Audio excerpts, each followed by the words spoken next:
Good morning, शुभोदयम, नमस्कार। आप देख रहे हैं ई पाठशाला और मैं हूं दीपक कुमार।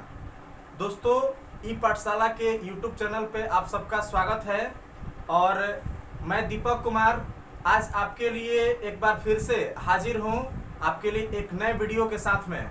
और इसमें आज हम लोग एक ऐसे सब्जेक्ट को शुरू करेंगे और एक ऐसे चैप्टर को शुरू करने वाले हैं जो कि लगभग सभी स्टूडेंट्स के लिए समान रूप से उपयोगी होगा। चाहे वो किसी कॉम्पिटिटिव एग्जाम की तैयारी कर रहे हों, मतलब जैसे कि एसएससी, रेलवे, खास करके रेलवे की एग्जाम की अगर तैयारी कर रहे हैं तो उनके लिए तो सोने पे सुहागा है, क्योंकि इस सब्जेक्ट से आमतौर पे रेलवे के एग्जाम में बहुत ही अच्छे प्रश्न पूछे जाते हैं। दूसरी चीज, जो सिविल सर्विसेज की भी तैयारी करने वाले जो स्टूडेंट हैं, खास करके बीपीएससी हो गया, यूपीपीसीएस हो गया, यूपीएससी हो गया, तो इन सभी एग्जाम के लिए भी ये समान रूप से उपयोगी है। तो ये तो हो गया कॉम्पिटिटिव एग्जाम। अब बात करते हैं कि और कहाँ कहाँ उपयोगी होगा। तो जैसा कि आप लोग जानते हैं कि फिजिक्स जो है वो 11th क्लास में भी जो साइंस बैकग्राउंड के स्टूडेंट हैं तो उनके लिए भी पूछा जाएगा। 11th क्लास में इस चैप्टर को पढ़ना है और इस चैप्टर का नाम है मात्रक एवं मापन, जो कि 11th क्लास, उसके साथ साथ जो 9th क्लास के स्टूडेंट हैं तो उनको भी इसके बारे में पढ़ना होता है। और साथ ही साथ जो कॉम्पिटिटिव एग्जाम की तैयारी कर रहे हैं तो उन सभी स्टूडेंट को भी इस चैप्टर को पढ़ना पड़ता है। आज हम लोग कोशिश करेंगे कि जो मेन ये सब्जेक्ट फिजिक्स आज हम लोग शुरू कर रहे हैं और इसमें जो हम लोग पहला चैप्टर शुरू कर रहे हैं जिसका नाम है मात्रक एवं मापन, ठीक है, तो वो हम आज पूरा कोशिश करेंगे कि आज के लेक्चर को देखने के बाद में आप सबको इससे संबंधित कोई भी प्रश्न जो है वो हल करने में काफी ज्यादा सहूलियत हो और अपने आप को सहज महसूस करें। तो चलिए आज का जो हम लोग का क्लास है वो स्टार्ट करते हैं। सबसे पहले हम आपको बता दें कि जो बेसिक इंट्रोडक्शन है फिजिक्स के बारे में वो थोड़ा सा समझ लीजिए। फिजिक्स की अगर हम लोग बात करें तो जैसा कि आप लोग 9th क्लास में ही पढ़े होंगे और आगे भी पढ़ते आए हैं कि एक वर्ड है ग्रीक लैंग्वेज का जिसका नाम है फ्यूसिस, ठीक है, फ्यूसिस, समझ रहे हैं? एक वर्ड है, ठीक ना, किस लैंग्वेज का? तो ग्रीक लैंग्वेज का एक वर्ड है जिसका नाम है फ्यूसिस। और इस फ्यूसिस का मतलब होता है नेचर। ध्यान दीजिएगा, इस फ्यूसिस का मतलब क्या होता है जी? नेचर या प्रकृति। सुनिएगा ध्यान से, इसका मतलब क्या होता है? नेचर या प्रकृति, ठीक है। और इसी वर्ड से आगे चल के रूपांतरित होकर के जो है फिजिक्स शब्द बना, ठीक है। फ्यूसिस ग्रीक वर्ड का ग्रीक लैंग्वेज का एक वर्ड है जिसका मतलब होता है नेचर, ठीक ना। और इस फ्यूसिस से ही आगे चल के उत्पन्न हुआ फिजिक्स, ठीक ना। और इस नेचर का हिंदी क्या होता है? प्रकृति। तो इसके आधार पे हम लोग कह सकते हैं कि फिजिक्स जो है वो क्या है? तो प्राकृतिक घटनाओं का अध्ययन है, ठीक है। प्राकृतिक घटनाओं का अध्ययन, प्राकृतिक घटनाओं का अध्ययन। तो ये तो बेसिक चीज रहा कि फिजिक्स क्या है जी। तो फिजिक्स में या फिजिक्स जो है वो विज्ञान की वह शाखा है जिसमें हम लोग प्रकृति के नियमों तथा उसमें घटने वाली सभी घटनाओं के बारे में अध्ययन करते हैं। जैसे मान लीजिए कि सूर्य जो है, सूर्य के चारों ओर पृथ्वी या अन्य ग्रह जो चक्कर लगाते हैं उसके बारे में स्टडी करना होगा। उन गतियों के बारे में अगर स्टडी करना होगा तो वो सारी गतियां हम लोग किसके अंतर्गत अध्ययन करेंगे? तो फिजिक्स के अंतर्गत ही अध्ययन करेंगे। साथ ही साथ अगर मान ले रहे हैं कि जैसे कि प्रकृति में बहुत सारी घटनाएं घटती हैं, जैसे तड़ित हो गया, ठीक ना, बिजली कड़कती है, तो इन सभी घटनाओं के बारे में भी हमें साइंस के जिस ब्रांच में पढ़ने को मिलता है वो ब्रांच कौन सा है? वो है फिजिक्स या भौतिकी, इसी को हम लोग कहते हैं। तो भौतिकी के अंतर्गत ही हम लोग इन सभी घटनाओं को अध्ययन करते हैं। अब सुनिएगा थोड़ा ध्यान से। प्राकृतिक, अगर हम लोग प्रकृति की बात करें तो इसमें आपको ध्यान देना है कि चूंकि प्रकृति जो है वो दो चीजों से मिलकर के बनी हुई है, ठीक है। प्रकृति किन से मिलकर बनी है? तो दो चीजों से मिलकर बनी हुई है, जिसमें से एक है द्रव्य द्रव्य मतलब कि पदार्थ हो गया, और दूसरा चीज है उसी को हम लोग कहते हैं ऊर्जा। समझिएगा बात को, प्रकृति के मेन दो फैक्टर्स हैं, एक हो गया द्रव्य या मैटर, और सेकंड वाला जो है वो है ऊर्जा या एनर्जी। इन्हीं दोनों से मिल करके और प्रकृति बनी है। ठीक है, तो जाहिर सी बात है कि जब प्रकृति का अध्ययन हम लोग फिजिक्स में करते हैं तो फिजिक्स का अध्ययन जो है मुख्य रूप से इन दोनों के ही इर्द गिर्द घूमता होगा। क्योंकि सुनिए ध्यान से, प्राकृतिक घटनाओं का अध्ययन फिजिक्स में करते हैं, और प्रकृति में मुख्य रूप से कितने फैक्टर हैं? दो, द्रव्य और ऊर्जा। तो स्वाभाविक सी बात है कि हमें फिजिक्स में इन्हीं के संबंधों का अध्ययन करना होता है। ठीक, तो आप ऐसा भी कह सकते हैं कि फिजिक्स में हम लोग द्रव्य और ऊर्जा के संबंधों का अध्ययन करते हैं। ठीक है, संबंधों का अध्ययन। अब तो हम उम्मीद करते हैं कि आप सबको समझ में आ गया होगा कि फिजिक्स क्या है। अब एक और बेसिक चीज फिजिक्स से संबंधित समझिए। फिजिक्स जो है, इसमें कभी कभार जो है आपसे कोई पूछ देगा कि फिजिक्स के जनक किसको कहा जाता है, तो आपको ध्यान रखना है कि जो फिजिक्स है, फिजिक्स में जो जनक वर्ड है या फादर ऑफ फिजिक्स के अगर हम लोग बात करें तो इस क्वेश्चन पे अभी बहुत सारा डिबेट है। ये क्लियर नहीं किया गया है कि फिजिक्स का जो है जनक किसको निर्धारित किया जाए, फादर ऑफ फिजिक्स किसको कहा जाए। इसका रीजन है, चूंकि फिजिक्स की अगर हम लोग बात करें, भौतिकी की बात करें, तो भौतिकी में इतने ज्यादा महान महान वैज्ञानिक हो गए हैं कि इसमें ये डिसाइड करना मुश्किल हो गया है कि कौन व्यक्ति जो है, कौन वैज्ञानिक जो है वो फादर ऑफ फिजिक्स कहलाने लायक है। वैसे आमतौर पे बहुत सारे वैज्ञानिकों का मत है, बहुत सारे लोगों का मत है कि न्यूटन जो है उनको फादर ऑफ फिजिक्स कहा जाना चाहिए, फिजिक्स का जनक कहा जाना चाहिए, भौतिकी का जनक कहा जाना चाहिए। वैसे ही कुछ ऐसे भी लोग हैं जिनका ये मानना है कि अल्बर्ट आइंस्टीन जो हैं उनको फादर ऑफ फिजिक्स कहा जाना चाहिए, और इस बात को लेकर के डिबेट है। वैसे आपको इन दोनों में से कोई भी आए तो आप आंसर दे सकते हैं, यानी कि न्यूटन आए तो न्यूटन भी हो सकते हैं, और अगर अल्बर्ट आइंस्टीन आए तो ये भी फादर ऑफ फिजिक्स कहे जा सकते हैं।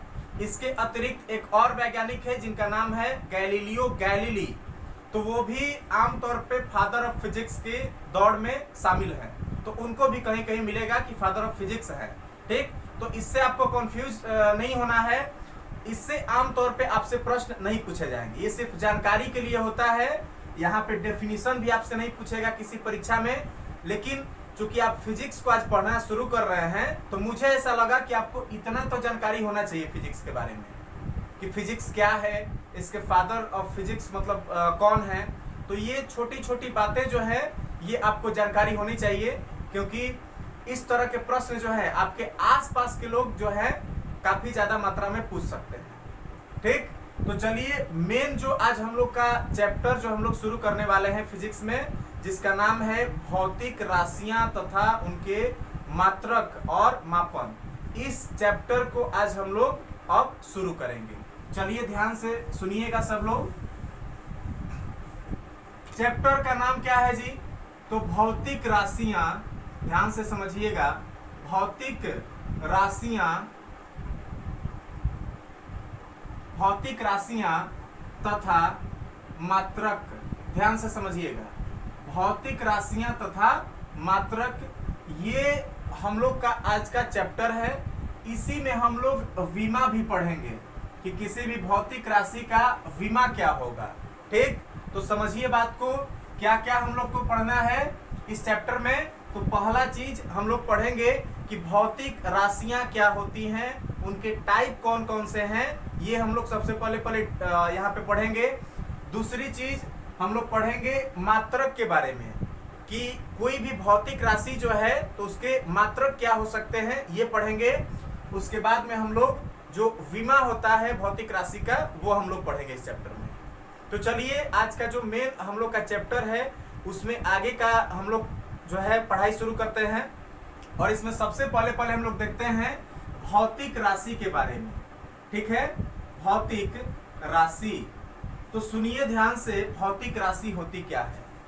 जैसे कि मैंने अभी जस्ट पहले बताया कि भौतिकी जो है उसमें प्राकृतिक घटनाओं या प्रकृति में घटने वाली जो भी इंसिडेंट्स हैं उनको हम लोग अध्ययन करते हैं। ठीक, अब यहाँ पे समझने वाली बात यह है कि इन सभी घटनाओं को अध्ययन करने के लिए हम लोग कुछ नियम बनाए हैं, भौतिकी के कुछ नियम बनाए हैं। ठीक है, कोई भी प्राकृतिक घटना घट रही है तो उस प्राकृतिक घटना के अध्ययन के लिए हम लोग क्या किए हैं, तो फिजिक्स के कुछ लॉ बनाए हैं, भौतिकी के कुछ नियम बनाए हैं। ठीक, और उन्हीं नियमों को हम लोग जिन पदों में व्यक्त करते हैं उन पदों को हम लोग भौतिक राशि कहते हैं। अब समझिएगा बात को, हम कहना क्या चाहते हैं। जैसे मान लीजिए कि हम भी क्या है, हम लोग खुद प्रकृति के ही एक पार्ट हैं। क्लियर है। अब क्या हुआ कि हम लोग प्रकृति के एक पार्ट है, हम लोग में द्रव्य भी है, खुद द्रव्य है, मतलब कि हमारा शरीर जो है द्रव्य से ही मिलकर बना है, पदार्थों से ही मिलकर बना है, और हमारे अंदर ऊर्जा भी संचित है। तो इस द्रव्य और ऊर्जा की सहायता से हमने क्या किया कि मान लेते हैं कि हम यहाँ से कुछ दूर चल के गए। ठीक, और हमसे कहा गया कि कहाँ गए थे, तो हम बोले कि हम जो है लगभग 10 मीटर जो है चल के आए हैं, या फिर 10 किलोमीटर चल के आए हैं, ऐसा हमने कुछ कहा। ठीक, या फिर आपसे कहा गया कि आप कहाँ थे, तो आप कहे कि मतलब कि हम आपसे लगभग 2 किलोमीटर दूर थे, इस तरह से कुछ आपने बोला। तो इसमें समझने वाली बात यह है कि यहाँ पे क्या शो किया गया कि हम 10 मीटर या 2 किलोमीटर या फिर 10 किलोमीटर जो भी हमने बोला उतना दूर हम चल के आपके पास आए, चल के आए। यहाँ पे क्या हुआ, चलने की क्रिया हुई, गति करने की क्रिया हुई। ठीक, और कितना किलोमीटर चलने की क्रिया हुई जी, तो वहां पे जो 10 किलोमीटर रहा वो एक लेंथ था। ठीक, एक लंबाई थी। ठीक ना। तो इस तरह से हमको ध्यान देना है कि कोई भी भौतिकी के कोई भी नियम जो है, कोई भी क्रिया जब किया जाएगा, कोई भी उसमें घटना घटेगी प्रकृति में या भौतिकी में, कोई भी घटना का जब अध्ययन किया जाएगा तो उन घटनाओं को कुछ विशेष पदों में व्यक्त किया जाता है, और उन पदों को ही हम लोग क्या कहते हैं, भौतिक राशि कहते हैं। सुनिएगा ध्यान से, इसमें सीधा सा अगर आपको भौतिक राशि का डेफिनेशन कोई पूछे तो आपको ध्यान देना है कि भौतिकी के नियमों को, सुनिएगा ध्यान से, भौतिकी के नियमों को जिन पदों में व्यक्त किया जाता है, जिन पदों में व्यक्त किया जाता है, सुनिएगा, भौतिक राशि क्या है जी, तो भौतिकी के नियमों को जिन पदों में व्यक्त किया जाता है उन्हें भौतिक राशि कहते हैं, भौतिक राशि कहते हैं, या इसी को हम लोग फिजिकल क्वांटिटी भी कहते हैं, फिजिकल क्वांटिटी कहते हैं। तो अब तो आप लोग समझ गए होंगे कि भौतिक राशि क्या है। भौतिक राशि मीन्स क्या हुआ, तो भौतिकी के नियमों को, फिजिक्स के लॉ को जिन पदों में व्यक्त किया जाएगा, जिस टर्म में व्यक्त किया जाएगा, उस टर्म को ही हम लोग क्या कहेंगे, भौतिक राशि या फिजिकल क्वांटिटी कहेंगे। ये बात जो है आप पूरी तरह से समझ लीजिए। अब जो है यहाँ पे एक सवाल पैदा होता है कि भौतिक राशियां जो हैं वो होती कैसी हैं, मतलब कि उनके एग्जाम्पल्स क्या क्या हो सकते हैं। तो आप समझिए, जैसे कि मैंने बताया अभी कि हम दूरी की अगर बात करेंगे, ठीक ना, तो दूरी की बात करेंगे तो उस दूरी को मापने के लिए आमतौर पे जिस भौतिक राशि का यूज किया जाता है, दूरी को शो करने के लिए, व्यक्त करने के लिए जिस भौतिक राशि का यूज किया जाता है उसी को हम लोग कहते हैं लंबाई। ठीक, इसी तरह से मान लेते हैं कि आपने किसी काम को किया, तो उस काम को करने में कुछ टाइम स्पेंड होगा, तो इस तरह से टाइम भी एक तरह से क्या हुआ, तो भौतिक राशि हुआ। तो एग्जाम्पल्स के तौर पे आपको लंबाई, समय, ठीक है, हर एक वस्तु का कुछ द्रव्यमान होता है, द्रव्य होगा तो द्रव्य का कुछ मान भी होगा और उसी को द्रव्यमान कहा जाएगा। तो ध्यान से समझिए कि द्रव्यमान जो है ये भी क्या है, तो एक प्रकार की भौतिक राशि है। इसी तरह से अगर हम आपसे बात करें तो ऊर्जा जो है, तो ऊर्जा स्वयं एक भौतिक राशि है। ठीक इसी तरह से हमने अगर कोई कार्य किया तो कार्य भी क्या है जी, तो एक भौतिक राशि है। तो इस तरह से आपको ध्यान देना है कि फिजिक्स के नियमों को, भौतिकी के नियमों को जिन पदों में व्यक्त किया जाएगा उन्हें भौतिक राशि कहा जाएगा। और भौतिक राशि आमतौर पे ये एग्जाम्पल्स हमने आपको दिए हैं, इससे समझ सकते हैं। अब सुनिए ध्यान से, भौतिक राशियों की अगर बात करें तो व्युत्पत्ति के आधार पर भौतिक राशियों को आमतौर पे हम लोग दो भागों में बांटते हैं। ठीक, व्युत्पत्ति के आधार पर भौतिक राशियों को कितने भागों में बांटा जाता है, तो दो भागों में। और वो दो भाग की अगर हम आपसे बात करें तो ध्यान से समझिएगा, भौतिक राशि जो है वो दो पार्ट में डिवाइड की गई, जिसमें से एक जो है उसी को हम लोग कहते हैं, पहला वाला पार्ट को ध्यान से समझिएगा, जो फर्स्ट पार्ट है उसको हम लोग कहते हैं मूल। ध्यान से समझिएगा, मूल या आधारी भौतिक राशि, आधारी भौतिक राशि। ठीक है, पहला वाला जो टाइप होगा उसका क्या कहेंगे, मूल या आधारी भौतिक राशि। जबकि दूसरा जो टाइप होगा उसी को हम लोग कहेंगे व्युत्पन्न। ठीक है, व्युत्पन्न भौतिक राशि, व्युत्पन्न भौतिक राशि। तो समझिए बात को, इसको हम लोग यहाँ पे फंडामेंटल क्वांटिटी भी कहते हैं। लिख लीजिए English word, fundamental physical quantity, fundamental physical quantity. और इसकी अगर हम लोग बात करें तो इसी को डिराइव्ड फिजिकल क्वांटिटी कहते हैं। ठीक, तो आप अभी तक क्या सीखे कि भौतिक राशियां जो हैं वो कितने प्रकार की होती हैं, दो प्रकार की। कौन कौन, तो एक हो गया मूल या आधारी भौतिक राशि, या इसी को हम लोग फंडामेंटल फिजिकल क्वांटिटी कहते हैं। जबकि दूसरा जो है उसको हम लोग डिराइव्ड फिजिकल क्वांटिटी या व्युत्पन्न भौतिक राशि कहते हैं। अब यहाँ पे सवाल ये पैदा होता है कि आखिर मूल भौतिक राशि किसे कहेंगे और यहाँ पे डिराइव्ड या व्युत्पन्न भौतिक राशि किसे कहेंगे। तो आप सबसे पहले समझेंगे कि मूल भौतिक राशि किसे कहा जाएगा, और उसके बाद हम आपको बताएंगे कि व्युत्पन्न भौतिक राशि किसे कहा जाएगा। ध्यान से सुनिएगा, देखिए मूल के मतलब क्या होता है। मूल का मतलब होता है कि जो पहले से उपस्थित हो, जिसको अपने अस्तित्व के लिए किसी के ऊपर डिपेंड न रहना हो।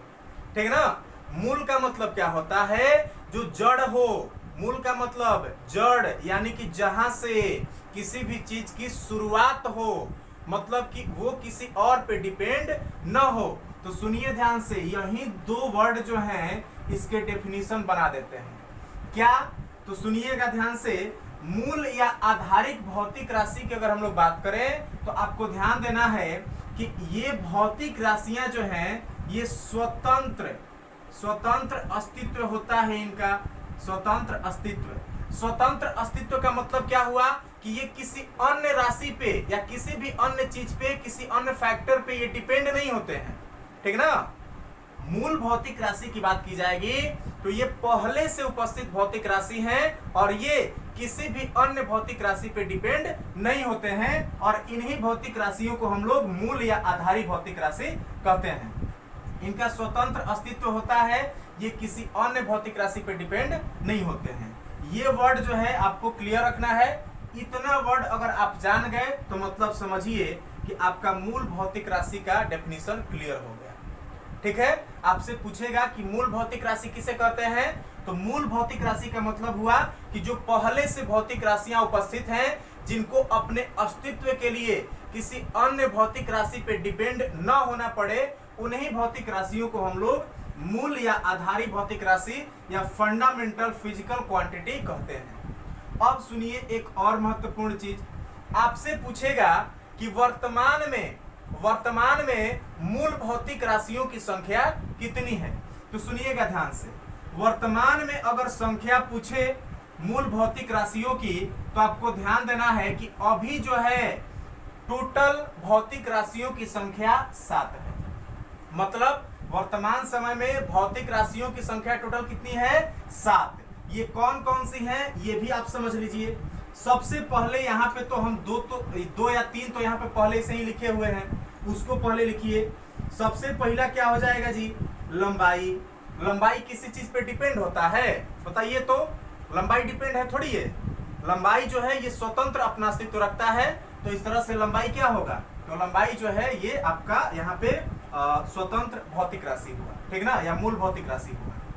ठीक उसी तरह से हम लोग अगर दूसरे की बात करें तो वो हो जाएगा समय।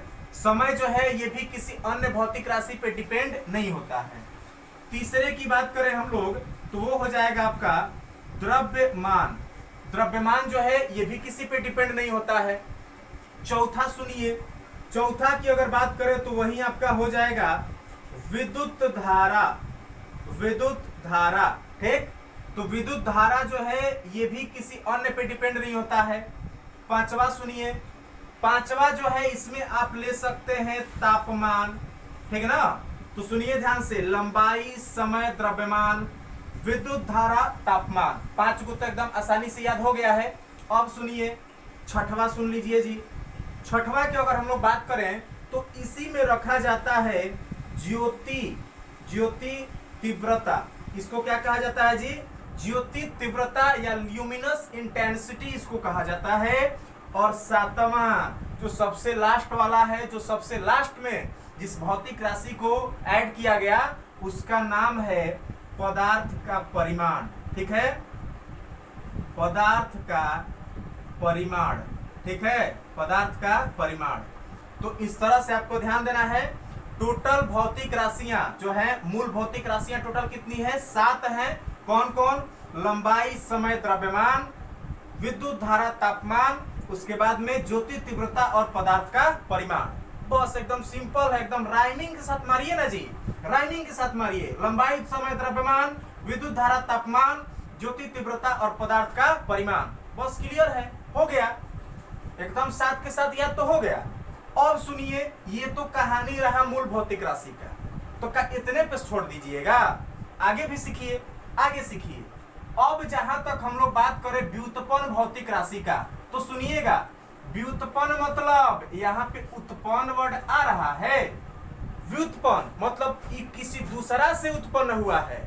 तो बस कहां से उत्पन्न हुआ है? तो सुनिए, ये वाला जो है ना, यहाँ पे जो मूल भौतिक राशि देख रहे हैं ना, तो इन मूल भौतिक राशियों से ही बाद में ये उत्पन्न हुए, ठीक। यानी कि सीधी सी बात है, सरल शब्दों में समझिए कि जो व्युत्पन्न भौतिक राशि हैं, इनका सबसे पहला वर्ड याद रखिएगा कि इनका स्वतंत्र अस्तित्व जो है, स्वतंत्र अस्तित्व नहीं होता है, ठीक ना, इनका स्वतंत्र अस्तित्व नहीं होता है। तो जब स्वतंत्र अस्तित्व नहीं होता है तो कैसा अस्तित्व होता है, जानना है ना? तो सुनिए, स्वतंत्र अस्तित्व इनका नहीं होता है। ये क्या करते हैं? तो ये जो मूल भौतिक राशियां हैं इन पे डिपेंड होते हैं। तो सुनिए क्या होते हैं, ये स्वतंत्र अस्तित्व इनका नहीं होता है और ये मूल भौतिक राशियों पर डिपेंड होते हैं। मूल भौतिक राशियों पर निर्भर होते हैं, निर्भर होते हैं, ठीक है। तो अब इसका डेफिनेशन तो पूरा क्लियर है ना। व्युत्पन्न भौतिक राशि पूछे तो क्या कहिएगा कि ये इनका स्वतंत्र अस्तित्व नहीं होता है और ये क्या होते हैं, तो मूल भौतिक राशियों पर निर्भर होते हैं, डिपेंड होते हैं। अब सोचने वाली बात है कि भाई कौन ऐसी भौतिक राशि है जो एकरा पे डिपेंड होगी। तो सुनिए ध्यान से, आप मान लेते हैं, सुनिएगा हम बता रहे हैं, जैसे आपसे कहा गया कि आप मान लेते हैं कि बाइक चला रहे हैं और आपसे कोई पूछा कि आप बाइक को कितना स्पीड में चला रहे हैं, कितना चाल में चला रहे हैं, तो कहिएगा कि 10 किलोमीटर या 50 किलोमीटर प्रति घंटा के रफ्तार से चला रहे हैं। तो सुनिएगा क्या बोले आप, कोई पूछा आपसे चाल, बाइक चला रहे हैं, कोई पूछा क्या चाल कितना है, तो आप बोले क्या, बोले आप कि 50 किलोमीटर आप प्रति घंटा के रफ्तार से चला रहे हैं। तो सुनिए ना कि किलोमीटर में कौची मापते हैं, लंबाई को मापेंगे किलोमीटर में, और घंटा में कौची मापते हैं, समय को मापते हैं ना। तो सुनिए इसमें कौ गो राशि आया, एक तो आ गया लंबाई, दूसरा आ गया कौची समय, और देखिए ध्यान से लंबाई और समय ये दोनों क्या हैं, मूल में है। तो हम अभी डेफिनेशन क्या बताए हैं, स्वतंत्र अस्तित्व बिल्कुल नहीं होगा, और डिपेंड किस पे होंगे, तो मूल भौतिक राशि पे है ना, लंबाई और समय पे चाल डिपेंड है। तो इस तरह से चूंकि चाल लंबाई और समय दोनों पे डिपेंड है, इसीलिए इसको हम लोग क्या कहेंगे, तो इसको हम लोग व्युत्पन्न भौतिक राशि कहेंगे। इसी तरह से और एग्जांपल सुनिए, चाल के बाद में वेग मार दीजिए, ऊपर में ऊर्जा है, ऊर्जा को भी इसी में रख दीजिए, और यहीं पे कार्य है तो इसको भी इसमें लपेट दीजिए। तो कार्य, ऊर्जा, वेग, चाल, ये जो भी है ये सारा का सारा क्या है जी, व्युत्पन्न भौतिक राशि है। अब सुनिए इतना के खाली जो है ना, जो आपको ये 7 गो है, 7 गो को रखिए मूल में, और 7 के बाद में जितना है वो सब रगड़ दीजिए, इसमें क्या हो जाएगा, व्युत्पन्न भौतिक राशि। लेकिन आपको एक छोटा सा सावधानी रखना है, इन दोनों के अतिरिक्त, यानी कि मूल भौतिक राशि और व्युत्पन्न भौतिक राशि के अतिरिक्त आपको एक और छोटी सी बात याद रखनी है, और वो छोटी सी बात क्या है जी, ध्यान से सुनिएगा। छोटका वाला बात क्या है, तो छोटका वाला बात हम आपको यहाँ पर बता दे रहे हैं। एक और भौतिक राशि आपको याद रखना है, और उसी को हम लोग कहते हैं संपूरक राशि, ठीक है। तीसरा वाला क्या होगा, संपूरक राशि। हालांकि मेन 2 ही होंगे, ये जो है इन दोनों के बीच में कॉम्बिनेशन बनाता है, और इसीलिए इसको हम लोग संपूरक राशि कहते हैं। संपूरक राशि जो है सबसे पहले इसको ऐड किया गया था, यहाँ पे ध्यान दीजिएगा, 1974 में इसको सबसे पहले ऐड किया गया था, ठीक ना। 1974 में संपूरक राशि को सबसे पहले भौतिक राशि की संज्ञा दी गई थी। और संपूरक भौतिक राशियों की बात करें तो इनकी संख्या जो है वो 2 गो है। कौन कौन, तो एक गो आपको मिलेगा समतल कोण, ठीक है, समतल कोण, और दूसरा वाला कौन होगा जी, तो उसी को कहते हैं ठोस कोण, ठीक ना। तो ध्यान से सुनिए, भौतिक राशियां मुख्य रूप से 2 प्रकार की, मूल या आधारी, और दूसरा व्युत्पन्न। मूल आधारी क्या है वो तो आपको बता चुके हैं। इन दोनों के अतिरिक्त, इन दोनों के बीच में कॉम्बिनेशन बनाने वाला 2 और भौतिक राशि कौन कौन, तो समतल कोण और यहाँ पे ठोस कोण, plane angle and solid angle. तो ये दोनों जो है यहाँ पे संपूरक भौतिक राशियां हैं। इनको ना तो आप व्युत्पन्न में रख सकते हैं, और ना ही आप इनको आधारी भौतिक राशि में रख सकते हैं। तो इस तरह से हम उम्मीद आपसे कर सकते हैं अब कि इतना जो बताए हम चिल्ला के आपको समझ में आ गया होगा।